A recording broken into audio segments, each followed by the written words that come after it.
ગુનો નોંધાયો।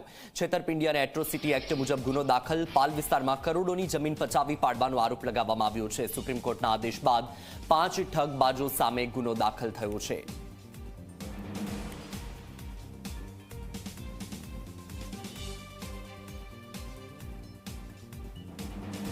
સુરત શહેરના પાલ પોલીસ સ્ટેશનમાં અનુસૂચિત જાતિના કાયદા અંતર્ગત આઈપીસી કલમો 467, 471 અને 420 વગેરે કલમો અંતર્ગત એક ગુનો નોંધવામાં આવેલો છે, જેમાં ફરિયાદી 82 વર્ષના એક લક્ષ્મીબેન જગજીવનદાસ છબીરદાસ સુરતી, જેઓ પોતે 82 વર્ષની ઉંમરના છે, અને જેમાં આરોપી તરીકે આદિત્ય હીરાલાલ હડકિયા, હીરાલાલ નરસિંહભાઈ હડકિયા, વસંત હરિભાઈ ગજેરા, બકુલ હરિભાઈ ગજેરા અને ધર્મેશ સવજીભાઈ હાયાણી,